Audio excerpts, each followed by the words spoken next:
स्त्रीची प्रतिष्ठा आणि सन्मान तसेच सुरक्षा यांची ग्वाही मिळणे हेच नवरात्र उत्सवातील शक्तीचे खरे जागरण ठरेल, असे उद्गार अखिल भारतीय काँग्रेस समितीच्या अध्यक्षा अलका लांबा यांनी गुरुवारी काढले।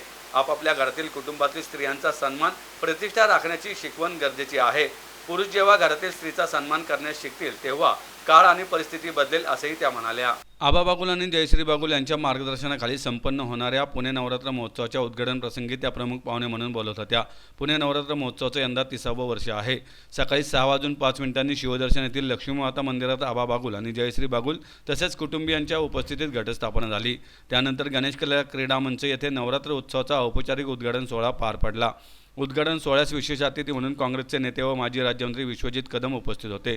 तसेच ज्येष्ठ गांधीवादी विचारवंत व माजी आमदार उल्हास पवार, काँग्रेसच्या संध्या सव्वालाखे, आमदार रवींद्र धंगेकर, माजी आमदार मोहन जोशी, आमदार संजय जगताप, पुणे शहर काँग्रेस अध्यक्ष अरविंद शिंदे, माजी गृहराज्यमंत्री रमेश बागवे, माजी राज्यमंत्री बाळासाहेब शिवरकर, माजी आमदार दीप्ती चौधरी, महाराष्ट्र प्रदेश काँग्रेस सरचिटणीस अभय छाजेड, शहर अध्यक्ष राष्ट्रवादी काँग्रेस पक्ष शरद पवार, पुणे शहर प्रशांत जगताप, शहर प्रमुख शिवसेना उद्धव बाळासाहेब ठाकरे, संजय मोरे, NSUचे महाराष्ट्र प्रदेश काँग्रेस आमिर शेख आदी उपस्थित होते। यावेळी पुणे नवरात्र महोत्सव समितीच्या वतीने विविध क्षेत्रात उत्तुंग कामगिरी करणाऱ्यांना श्री लक्ष्मी माता जीवनगौरव पुरस्कार देऊन गौरवण्यात आले।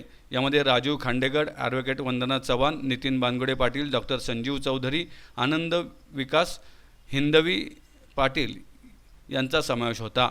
सन्मानपत्र, गौरवचिन्ह, शाल, पुष्पगुच्छ आणि रोख रक्कम असं या पुरस्काराचं स्वरूप होतं। या सोहळ्यात गजराज ग्रुपच्या संदेश जगताप यांचाही गौरव करण्यात आला। अलका लांबा यांनी राज्यात काही ठिकाणी घडलेल्या मुलींवरील लैंगिक अत्याचाराच्या घटनांचा उल्लेख केला। नवरात्र उत्सवात देवीच्या शक्तिरूपांचे पूजन करत असताना मुलींवर होणारे अत्याचार मनाला त्रास देतात। एकीकडे शक्तिरूपाचे पूजन आणि त्याचवेळी हे अत्याचार हे चित्र संतापजनक असल्याचं त्यांनी म्हटलं। आबा बागुल यांनी आयोजलेल्या या महोत्सवात सहभागी होताना एका नगरसेवकांमध्ये किती मोठी ऊर्जा असू शकते याचे दर्शन घडल्याचं त्यांनी सांगितलं। उत्सवाच्या माध्यमातून गुणवंतांच्या पाठीवर कौतुकाची थाप ठेवणारे आणि सदैव माणसे जोडत राहणारे व्यक्तिमत्व म्हणजे आबा बागुल, अशा शब्दात विश्वजित कदम यांनी पुणे नवरात्र महोत्सवाचे प्रणेते प्रवर्तक आबा बागुल यांच्याविषयी गौरवोद्गार काढले। प्रास्ताविक मांडताना आबा बागुल यांनी नवरात्र उत्सवातील उपक्रमांची माहिती दिली। माणसाच्या हृदयात बांधलेले घर कायम टिकते हा आईचा उपदेश मी आचरणात आणला आहे। त्यातूनच महोत्सवाची 30 वर्षाची परंपरा निर्माण झाली, असं ते म्हणाले। प्रसिद्ध सिनेतारका रुपाली भोसले, भार्गवी चिरमुले, मधुरा कुलकर्णी, आलापिनी निसाळ, अमृता दौंडगे, मीरा जोशी, वैष्णवी पाटील, पूनम घाडगे, आदिती द्रविड आणि नृत्य दिग्दर्शिका निकिता मोघे, फुलवंती चित्रपटातील नायिका प्राजक्ता माळी यांची उद्घाटन सोहळ्यातील उपस्थिती लक्षवेधी होती। उद्घाटन सोहळ्याची सुरुवात नृत्यांगना शर्वरी जेमिनीस व त्यांच्या शिष्यांनी दुर्गा नमन या रचनेने केली। स्वाती दोगटे व ग्रुपने देवीचा जागरण गोंधळ सादर केला। बॉलिवूड धमाकामध्ये अनेक चित्रतारकांनी सादरीकरण केले। एक चिंता भी पीछे बात कर रही थी कि कुछ हुआ है, तो मैंने पलट कर पूछा क्या हुआ है। उन्होंने बोला पुणे के अंदर 2 नाबालिग बेटियों के साथ जयश्री जी ने बताया यौन उत्पीड़न हुआ है।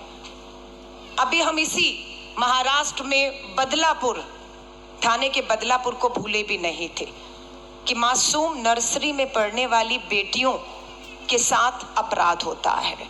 उसके बाद लगता है कि बहुत जघन्य अपराध था, सड़कों पर लोग थे, गुस्सा था, खून खौल रहा था, लगा अब नहीं होगा, लेकिन अभी अभी हुआ है, अभी अभी हुआ है, ये थम नहीं रहा है। हम शक्ति के हर रूप को पूजेंगे, कन्या पूजन भी होगा, लेकिन अगर माफी चाहूंगी, मुझे नहीं मालूम, मेरी कोई इस तरह की कोई इच्छा नहीं है मैं किसी की भी धार्मिक भावनाओं को, आस्था को ठेस पहुंचाऊं, पर एक सवाल जरूर खुद से पूछना चाहिए कि शक्ति के हम इन रूपों को पूजते हैं, हम कन्या पूजन करते हैं, लेकिन ये सब क्या है? ये भी तो यही है, यही तो यही है, सब कुछ यही है ना। सो मालूम नहीं अगर दोनों चीजें साथ चल रही हैं तो मुझे लगता है कि पता नहीं कहीं कुछ कमी है जिसे हम सबको गंभीरता से सोचना होगा। मात्र दुर्गा के इन रूपों को अगर वो, फिर मैं कहूंगी, माफी चाहूंगी, किसी की धार्मिक भावना आहत नहीं करना चाहती हूं, लेकिन सिर्फ जब तक वो शक्ति एक मूर्ति में है तब तक पूजा जाएगा। लेकिन वो शक्ति जब साक्षात हमारे बीच में आकर अपने मान सम्मान, सुरक्षा, हक, अधिकार, अपनी भागीदारी के लिए आवाज उठाएगी तो वो नहीं दी जाएगी, वो नहीं दी जाएगी। ये अन्याय है, ये अत्याचार है। अगर सच में आप देवी के इन रूपों को पूजना चाहते हैं तो सबसे पहले अपने घर में जो देवी है, जिसका कोई भी रूप हो सकता है, वो आपकी बेटी हो सकती है, आपकी बहन हो सकती है, आपकी माँ हो सकती है, आपकी दोस्त, कोई भी महिला के रूप में हो सकती है, पहले उसका सम्मान और उसकी सुरक्षा को सुनिश्चित करना होगा। मैं माँ हूं, 27 साल का बेटा है, बेटी नहीं है, लेकिन बेटे को कह के निकलती हूं कि अगर किसी भी बेटी की शिकायत आई तो ये सुन लियो, तेरी माँ तेरे साथ नहीं, उस बेटी के साथ खड़ी मिलेगी। इस बात का ध्यान रखकर घर से निकलना। आज मुझे गर्व है मेरे अपने 27 साल के बेटे के लिए। मैंने बहुत से लोगों को कहा, बेटियों को कहते हुए निकला करो बाहर तो आंख नीचे करके चला करो,